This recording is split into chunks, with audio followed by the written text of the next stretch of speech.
para gravar aqui, já vamos começar a nossa aula. Vou compartilhar a tela aqui.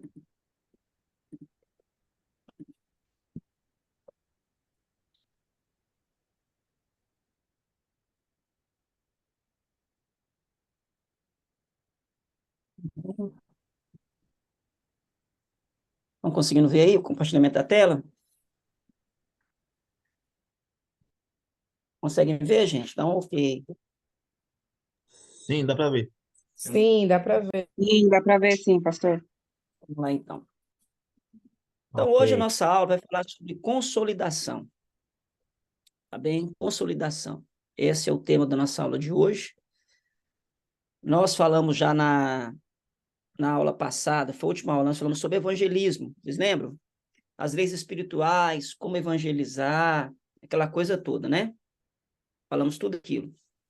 E hoje nós vamos, então, falar do processo que acontece após o evangelizar, após nós ganharmos a pessoa para Jesus, após ela vir para a igreja ou tomar uma decisão, nós, então, começamos esse processo da consolidação.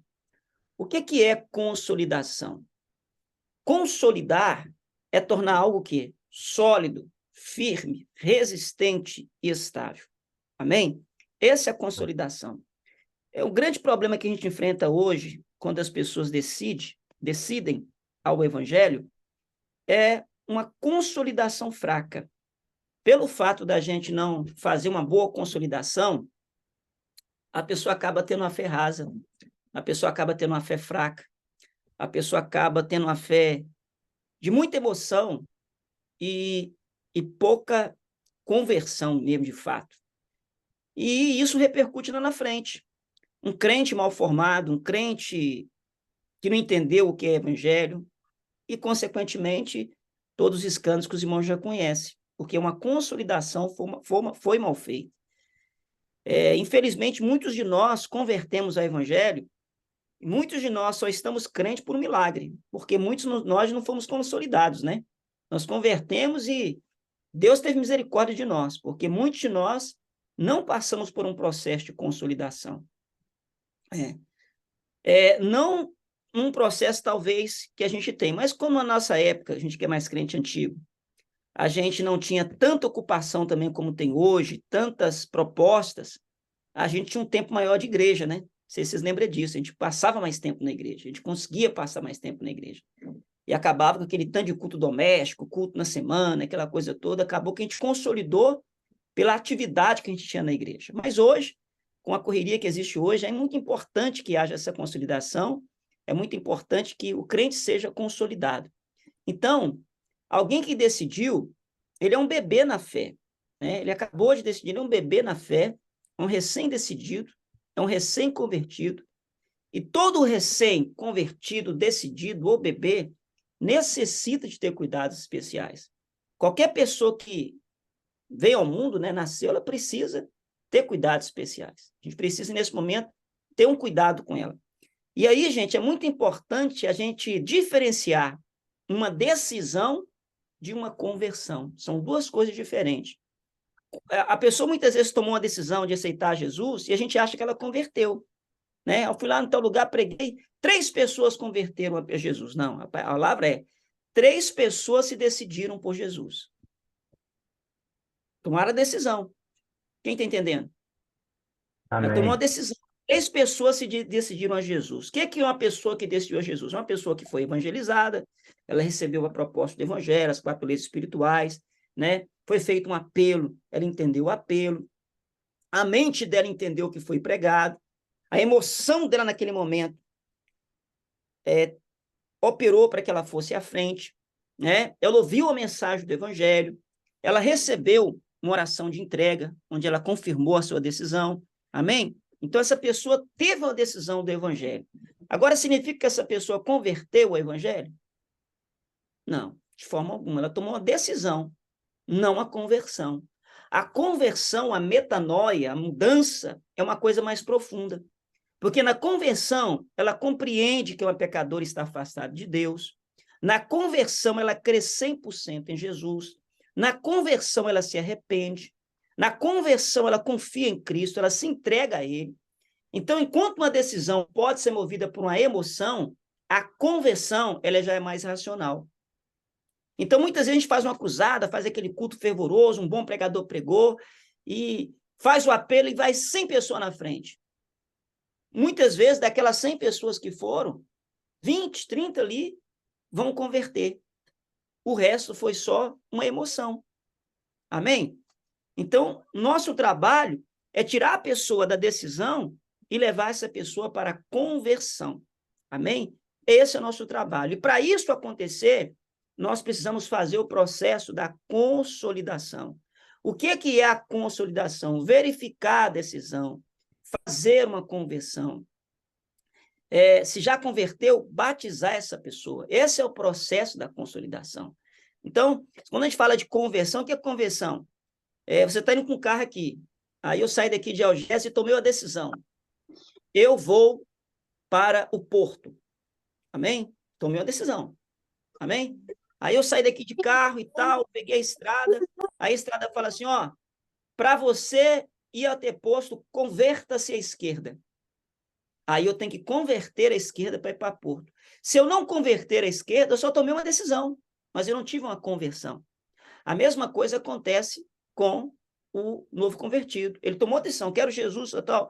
Agora vamos ensinar ele a mudar de vida, fazer uma mudança de rota. Aquele que roubava não rouba mais, aquele que mentia não minta mais. Então, ele vai ter uma vida diferente. Aquele que vivia na prática do pecado vai largar a prática do pecado agora na sua vida vai ser um acidente, não vai ser mais um hábito, né? Porque vai haver uma conversão. Então, nós vamos verificar se a decisão dele foi correta, fazer essa conversão nele, e se ele já converteu mesmo, levar essa pessoa ao batismo. Então, a consolidação, que é levar o novo convertido ao batismo e entregá-lo à igreja. Então, você entendeu esse processo de consolidação? Pega aquela pessoa que converteu, verifica a conversão dela, aprofunda a fé dela ali, leva ela ao batismo, vocês viram lá a aula do batismo, integra essa pessoa à igreja. A partir desse momento que você faz isso, encerra o processo da consolidação. Então, o batismo, ele vai encerrar o processo da consolidação e iniciar o processo do discipulado, que nós vamos ver mais para frente. Amém? Então, aí encerra o processo da consolidação. Vou parar aqui um pouquinho.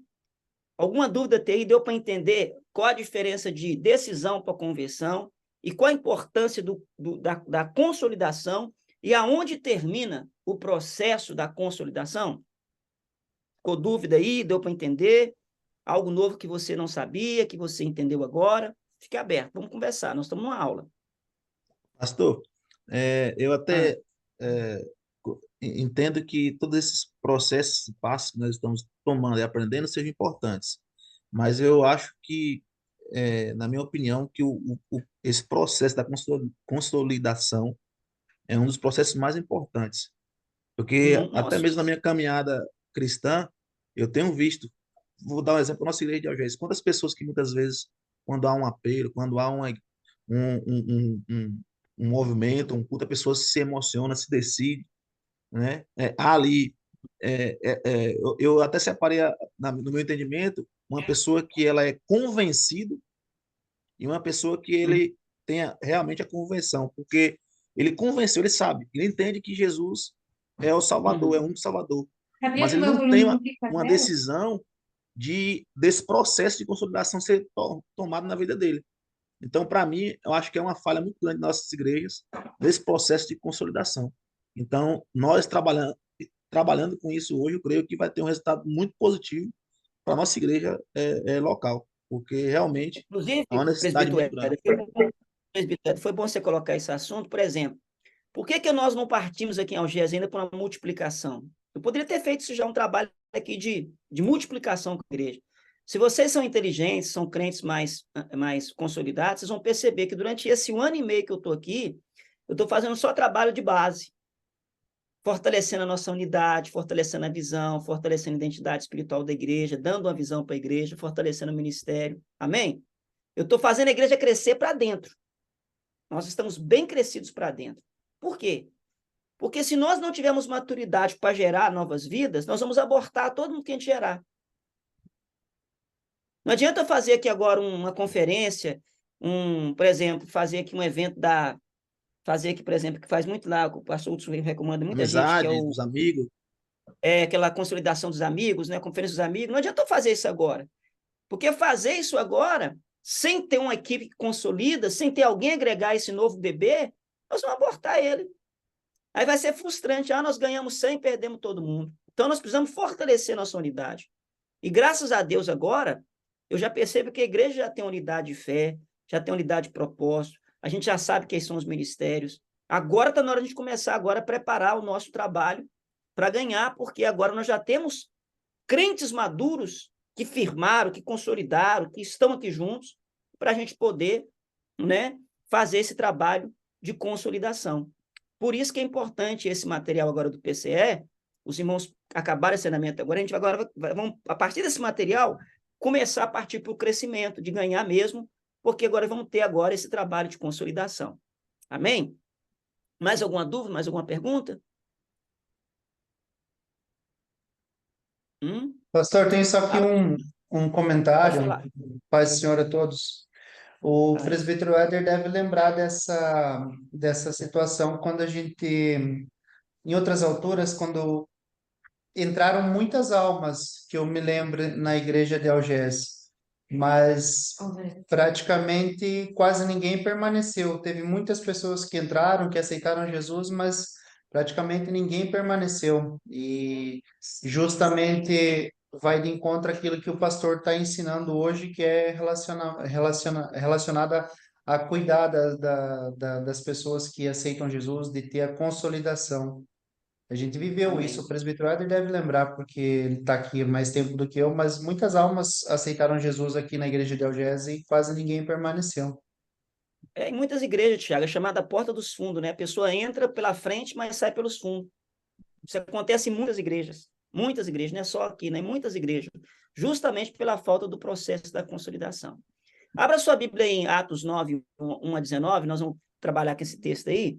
Nós vamos ver como é que funciona o processo de consolidação, com exemplo da vida de Paulo, ou Saulo, né? Quando Saulo converte, ele recebe um consolidador, que é Ananias. Nós vamos ver como é que funciona o processo da consolidação. Amém? Nós vamos trabalhar nesse texto hoje. Capítulo 9, versículo 1, até o versículo 5, tá?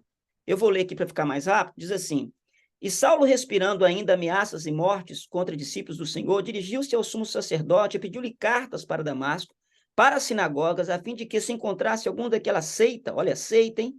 Quer homens, quer mulheres, os conduzisse presos a Jerusalém. Não sei se você sabe, aqui na Europa, a igreja evangélica é chamada de seita, tá? Então, olha que coisa interessante. Paulo, então, pega a carta ao sumo sacerdote para ir atrás dos membros dessa seita. Olha, e indo no caminho, aconteceu que, chegando perto de Damasco, subitamente cercou um resplendor de luz do céu. E, caindo em terra, ouviu uma voz que lhe dizia: Saulo, Saulo, por que me persegues? E ele disse: Quem és, Senhor? E ele disse: Eu sou Jesus, a quem tu persegues. Duro é para ti recalcitrar contra os aguilhões. Então, do capítulo 1 até o versículo 1 ao 5, do versículo 1 ao versículo 5, nós vamos ver aqui, do versículo 1 ao versículo 5, Paulo antes da conversão com o encontro com Cristo, né? E depois do versículo 6 ao versículo 19, nós vamos ver a consolidação da fé de Paulo.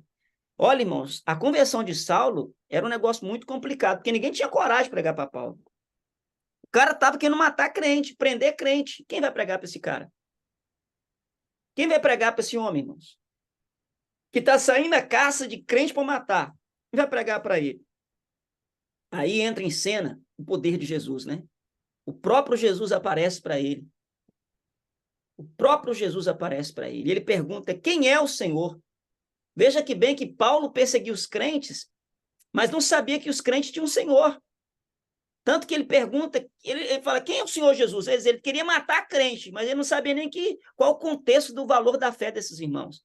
E quando Jesus manifesta para ele, ele não sabe quem é Jesus, quem é o Senhor. Ele falou: eu sou Jesus.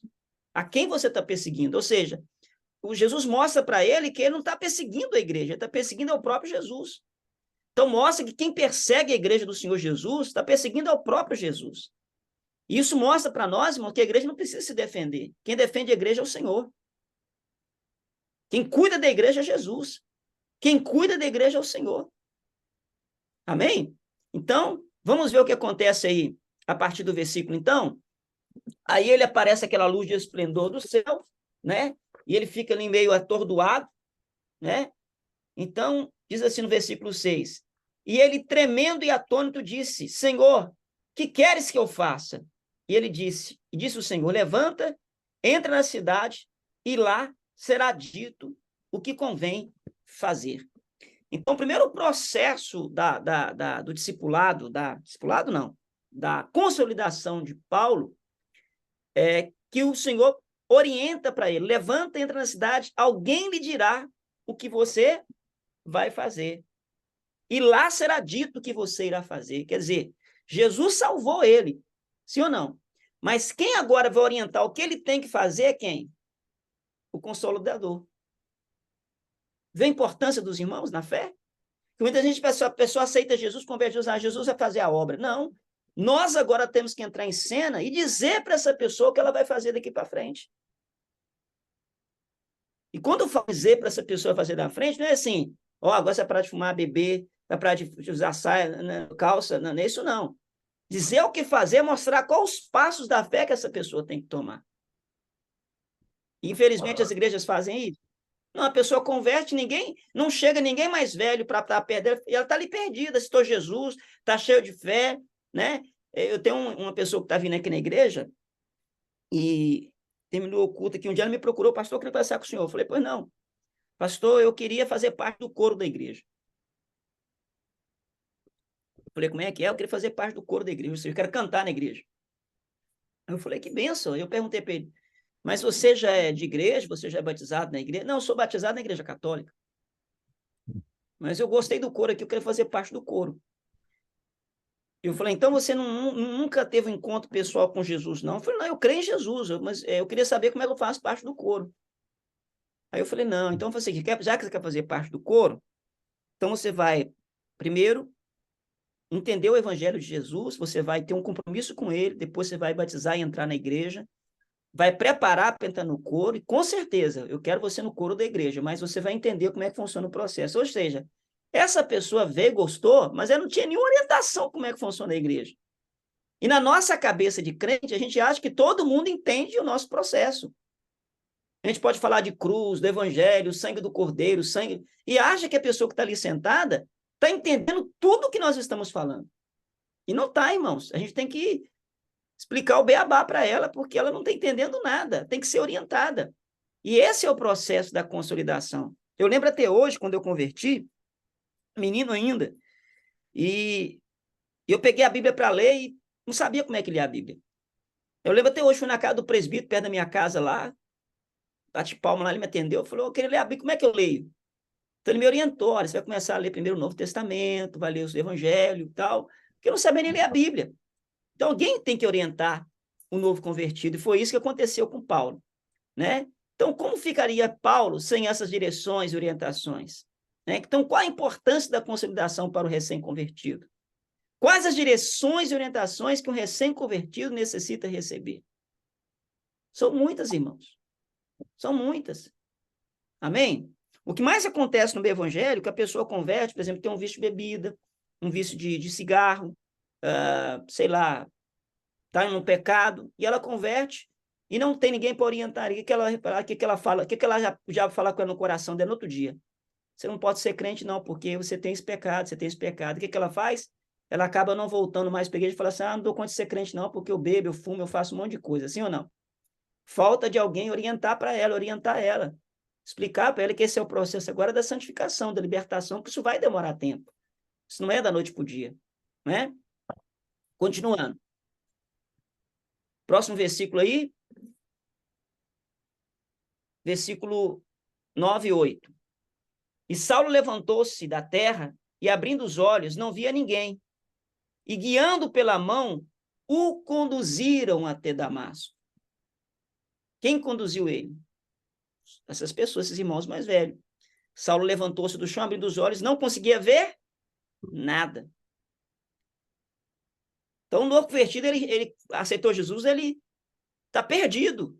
O que eu faço agora? Fui para a igreja, não sei o quê. Se ele fala isso com alguém do mundo, ih, rapaz, agora você é crente, ih, acabou sua vida. E agora você assim, ó, agora você vai ver, não pode nada, porque crente não pode nada, que não sei o quê, sim ou não?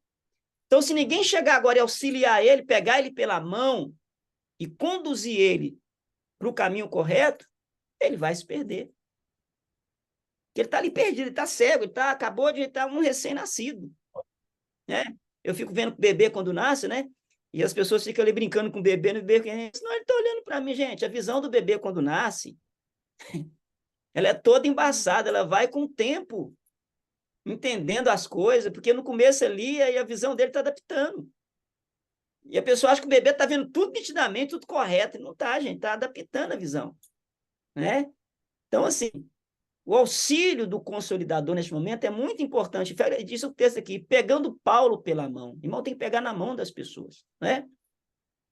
Versículo 9. Quem está acompanhando aí para mim? Vocês estão acompanhando aí? Vamos lá. Versículo 9.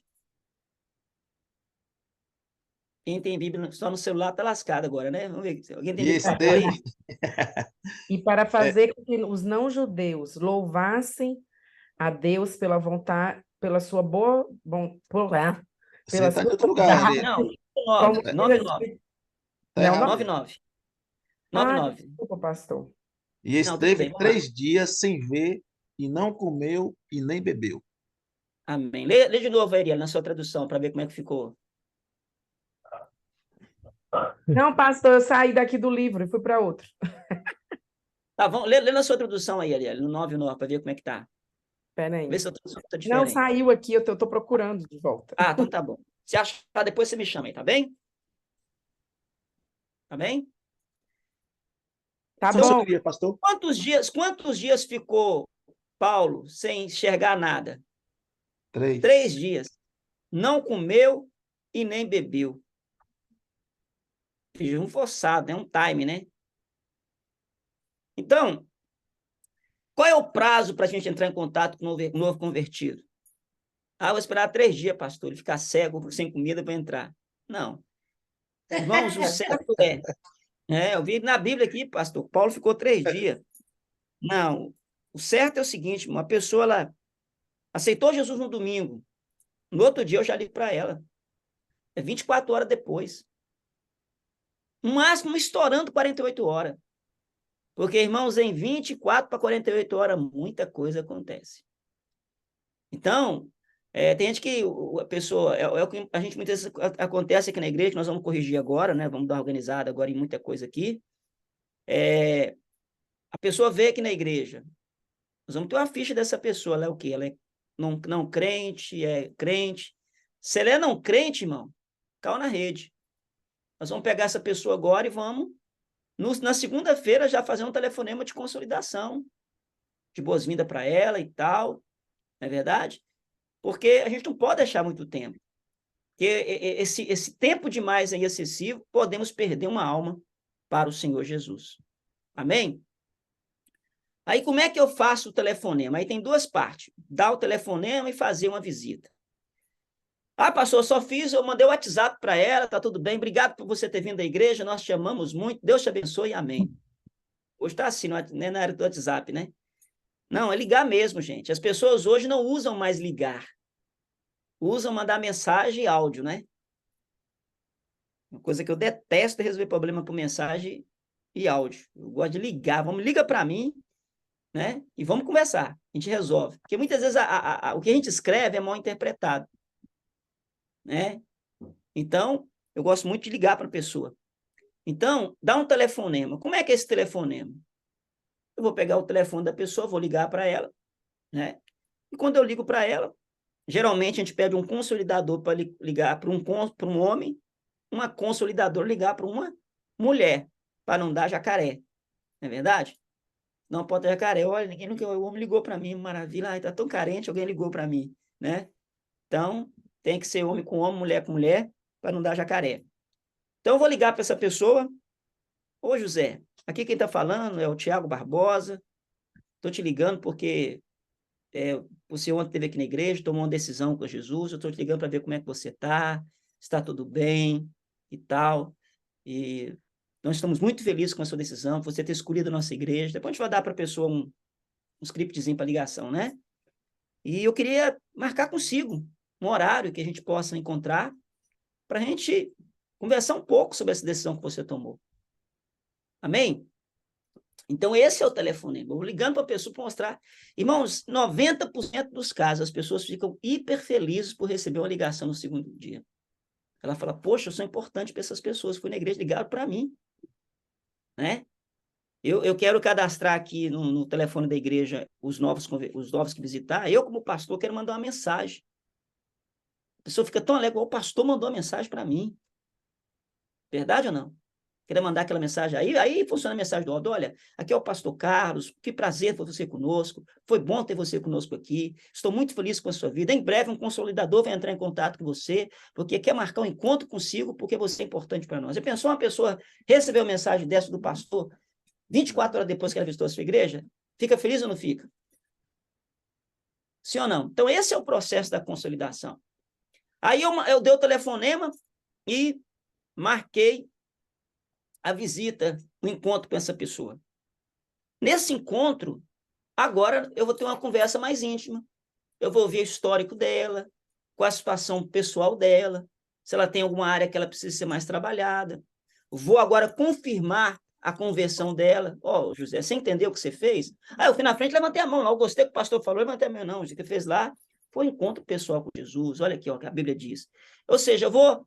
Viu que a palavra agora é consolidar? Eu vou pegar agora a decisão dela e vou tirar as arestas ali, acabar de consolidar a decisão que ela tomou. Aí vai haver, de fato, uma conversão.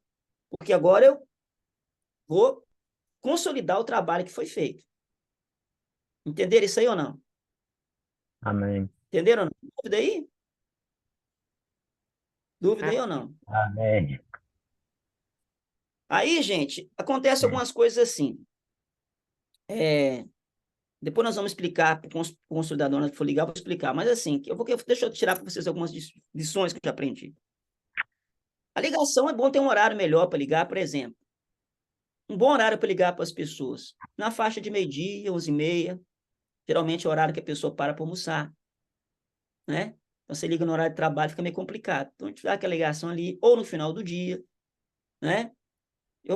Quando liga, pergunta se eu posso falar. É momento oportuno para que eu possa falar com você. Né? Não é fazer igual os clientes me ligam, não. Doutor, estou ligando para o senhor porque eu estou com problema assim. Como é que é esse negócio? Não, pergunta primeiro, fulano.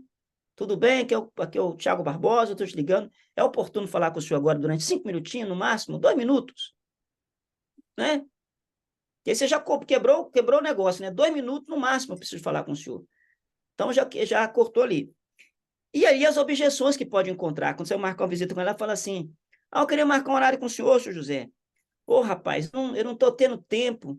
Aí você pergunta para ela, mas qual o melhor dia para o senhor? Quando você faz essa pergunta, qual o melhor dia, ela vai falar assim, vou ver. Esse vou ver, você vai cortar assim.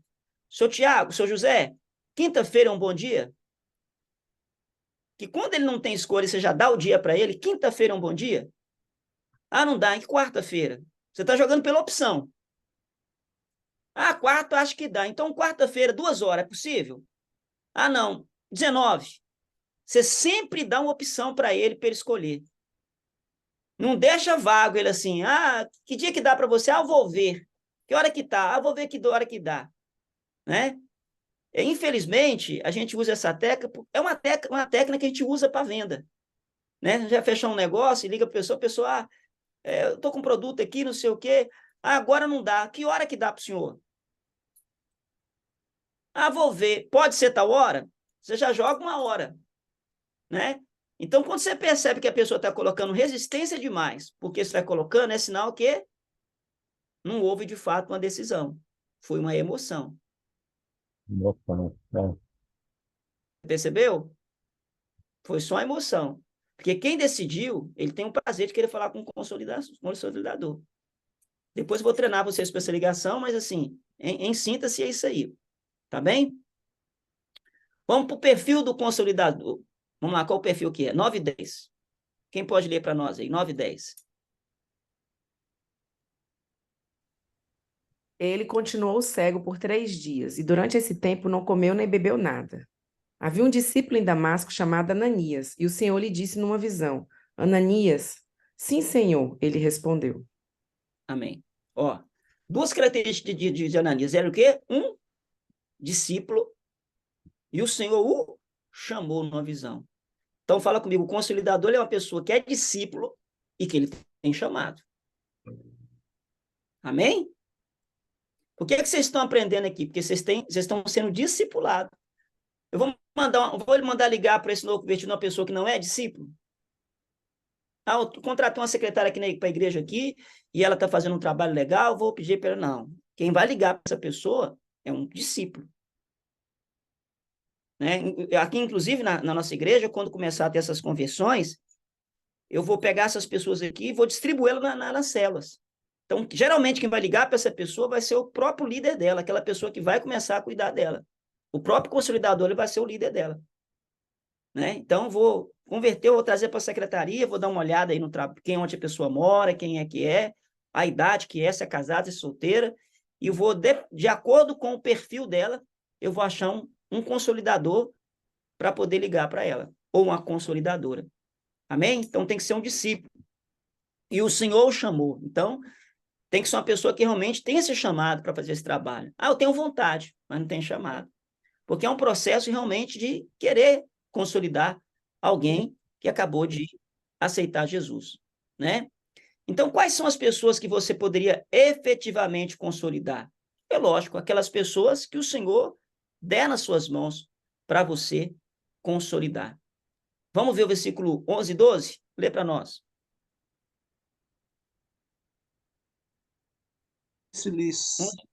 E disse-lhe o Senhor: Levanta-te e vai à rua chamada Direita e pergunta em casa de Judas por um homem de Tarso chamado Saulo, pois eis que ele está orando. E numa visão ele viu que entrava um homem chamado Ananias e punha sobre ele a mão para que tornasse a ver. Amém. Então, isso aí está falando o quê? Do contato pessoal que tem que ter. Então, o Senhor dá a direção para Ananias e fala com ele, a rua que mora, o lugar que é, vira a rua direita, na casa de tal. Quer dizer, o Espírito Santo aí nessa igreja, ele já preencheu a ficha, né? Ele já preencheu a ficha, ó, rua direita, na casa de tal, o cara está em tal lugar. A ficha da consolidação foi preenchida pelo Espírito Santo. E ele passou para Paulo, né? Mas aqui, graças a Deus, como a gente não vai dar trabalho para o Espírito Santo, a gente vai ter aqui, né, esse trabalho que vai ser feito, o preenchimento, né, para a gente saber que rua que mora, né, qual a idade da pessoa, é solteiro ou é casado, qual o melhor horário para ligar, vamos colocar isso tudo na ficha. Para quando o consultador pegar aquilo ali, ele já sabe qual é o melhor horário que eu vou ligar, né, que perfil que é essa pessoa, para que eu tenha esse contato pessoal com ela. É importante ter o contato pessoal, né? Eu liguei, beleza, mas é importante ir até ela, não basta só um telefonema. Eu preciso ter com a pessoa, preciso ter contato com ela. Porque o contato que vai começar a gerar o quê? O relacionamento. Amém? Amém. Aí nós vamos encontrar, irmãos, um problema chamado resistência. Olha o que Ananias falou aí, versículo 13 e 14. Ananias protestou: Senhor, não pode ser. Todos falam desse homem e das coisas terríveis que tem feito, do terror que causa contra o povo do Senhor em Jerusalém. E agora ele está aqui com documentos de sacerdote principal que o autorizaram a fazer o mesmo conosco. Mas 15. Mas o Senhor Mas disse: Não discuta, eu o escolhi como meu representante pessoal entre judeus, outros povos e reis, e agora estou prestes a mostrar a ele o que o guarda, o sofrimento que acompanhará a tarefa. Não discuta, Ananias. Vai lá, porque eu escolhi como instrumento particular. Cala a boca e vai. Você tem consolidador que tem resistência? O que vocês acham? Com Tem, certeza. sim. Tem. Ah, não, senhor.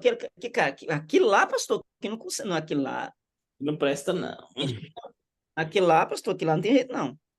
Aquele homem lá, e pastor, aquilo lá é teu, aquilo lá é aquilo é bêbado, aquilo lá é drogado, aquilo lá é homossexual, aquilo lá é isso.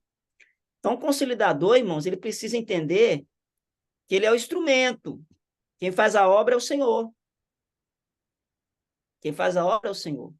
Ele é só o instrumento. Porque tem consolidador que quer fazer a obra que pertence ao Espírito Santo. Então, nosso papel é ir lá, consolidar, fortificar na fé. Quem vai fazer a obra é Deus. Foi Deus que fez a obra no coração de Saulo. O cara estava com carro para matar crente. Se Deus não faz a obra, quem fosse lá era missão suicida. Estou indo para a morte. Ô, Saulo, vem cá te evangelizar. Crente? Morre. É verdade ou não? Mas aí Ananias tinha uma intimidade com o Espírito Santo e o Senhor falou, não discuta. Este homem é meu instrumento escolhido. E eu escolhi ele para fazer algo sobrenatural. Então, irmãos, tem pessoas que a gente acha que não vai ter conserto, a gente acha que é desviado, que a gente acha que está no mundão perdido. E são pessoas que Deus vai usar ela com uma obra tão extraordinária, vocês nem imaginam o que Deus vai fazer. Isso ensina para a gente uma lição muito importante, irmão. Ninguém está perdido até a morte. Enquanto está vivo, meu irmão, essa pessoa ainda pode ser um grande instrumento na mão de Deus. Um grande instrumento. E há lugares que jamais o Carlos, eu ia. Só Deus vai, através daquela pessoa. Amém? Então, cuidado com as suas resistências, né? Versículo 17 ao 19, vamos ver a obediência do consolidador. Ananias obedeceu, achou a casa, impôs as mãos sobre Saulo e disse, irmão Saulo, o Senhor me enviou, o mesmo Jesus que apareceu quando você vinha para cá. Ele me enviou para que você volte a enxergar e seja cheio do Espírito Santo. Mal o discípulo acabou de falar, algo semelhante a escamas caiu dos olhos de Saulo, e ele estava enxergando de novo. Saulo se levantou, foi batizado e depois participou de uma boa refeição. Aleluia. Então, Ananias obedeceu, Arielle? Obedeceu. Assustado, mas foi. Foi. Irmãos, deixa eu falar para vocês uma coisa aqui. Cuidado com a sua religiosidade, tá? Que Deus vai mandar vocês fazerem coisas que vocês vão ficar assim, ah, Deus, isso é loucura. Não diga que é imundo que Deus já purificou e não diga que não tem conserto que Deus já escolheu. Cuidado com seus preceitos de religião. Seja obediente ao que Deus mandou fazer. Seja obediente ao que Deus está mandando fazer. Talvez a pessoa vá lá consolidar aquela pessoa e a pessoa talvez não vai voltar na célula, não vai aparecer na igreja mais. Você vai achar que perdeu. Daqui a um ano, aquela pessoa vai lembrar da semente que você plantou e falou, pô, aquele dia um cara falou comigo isso, eu vou voltar naquela igreja, porque lá naquela igreja foi visitada, aquela igreja que cuida da gente. O cara volta e volta muito mais crente. Então ninguém está perdido, nosso trabalho tem que ser feito. Nosso trabalho tem que ser feito, porque a semente tem que ser plantada. Né? Então, se você é um discípulo convicto e maduro, Deus está te chamando para consolidar os recém-convertidos de sua célula e da igreja. Qual será a resposta para esse chamado? Então, nós temos que dar uma resposta. Por isso que eu estou aí chamando os irmãos, faz o PCE, vamos preparar, vamos ter uma equipe para a gente poder consolidar. A nossa igreja está precisando já começar a crescer, não vamos ficar começando a ser crente gordo, inchado, nutrido, mas sem produzir. Então, quando chegar uma pessoa nova na igreja, irmão, a gente não pode deixar ninguém se perder. Chegou aqui, nós temos que pegar essa pessoa e ir atrás, ver o que está se passar, ver quem é, cuidar realmente, porque esse é o nosso trabalho como consolidador. Ok? Vou encerrar aqui os 2 slides para a gente poder tirar as dúvidas. Quais as pessoas efetivamente você irá consolidar? Há recém-convertidos na sua célula? Você poderia procurar por recém-convertidos ou decididos na secretaria ou no grupo de integração, que é o que nós vamos ter aqui na igreja, né? Quando tiver essas pessoas aqui, esse trabalho que vamos fazer de conquistar as pessoas em Cristo, nós vamos ter uma lista, né? Eu lembro quando eu cheguei lá na sede da nossa igreja, da catedral, foi nos passado uma lista, irmãos, mais ou menos com 100 nomes de pessoas que já passaram pela igreja e ninguém tinha ido atrás. mais de 100 pessoas. Tinha na secretaria da nossa sede. E a gente foi ligando para essas pessoas.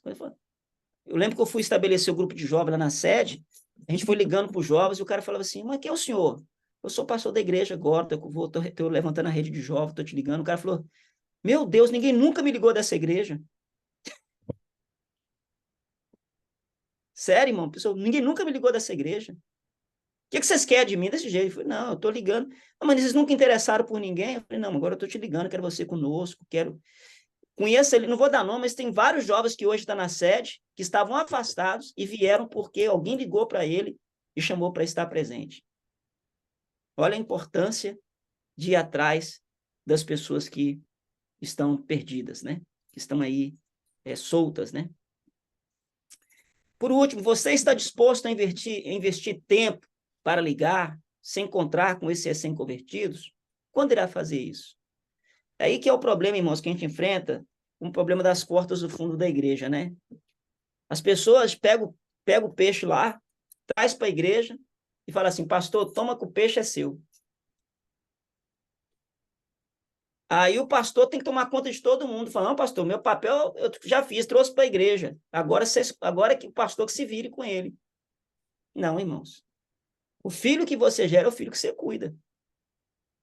É o filho que você cuida. E tem muita gente precisando ser cuidada. Deixa eu contar um testemunho que aconteceu aqui na igreja, segunda-feira. O Éder estava aqui comigo, ele lembra desse episódio? Estava aqui na igreja, aqui, vim cá acompanhar as mulheres aqui, e entrou uma irmã aqui na igreja, desesperada. Pastor do céu, corre lá fora, conversa com meu marido, que ele quer se matar, quer se suicidar, quer dar fim da vida dele, que tal, e coisa, e briguei com ele, nós discutimos. A sorte que eu estava aqui naquela noite. A sorte. Então, fui lá fora, com muito jeitinho, entrei no carro dele, comecei a puxar a conversa, e fomos conversando, orei por ele, falei, agora você é meu amigo, tá aqui meu telefone, você liga para mim, não faça nada sem falar comigo, vamos conversar. E ele ficou feliz com aquilo, com aquela conversa, tirou aquele pensamento ruim da cabeça. No outro dia, ele me mandou uma mensagem, ó, pastor, não sei o que o senhor falou com meu marido, mas ele voltou para casa calmo demais, dormiu bem, e graças a Deus passou a nuvem negra. Olha a importância, irmãos, da gente estar no lugar certo, na hora certa, para cuidar de alguém. E eu falei com ele, ó, tá aqui meu telefone, liga para mim, tem outras pessoas que me ligam, que eu estou cuidando, os mesmos não vê, mas a gente está cuidando, está ligando. Peguei família agora que teve um caso aí de abuso de criança, eu, na estrada atendi o telefone para cuidar, gente com problema de vício, a gente cuidando, sabe? Gente com problema de pecado, a gente consolidando. Agora, não dá para a gente fazer tudo. A carga é pesada, é muito trabalho. Então, e para fazer isso tudo, eu estou sacrificando meu tempo, né? Cada dia que passa mais, eu estou evitando pegar muita coisa de trabalho, pegando só o que é rápido, para ter mais tempo para sentar no gabinete.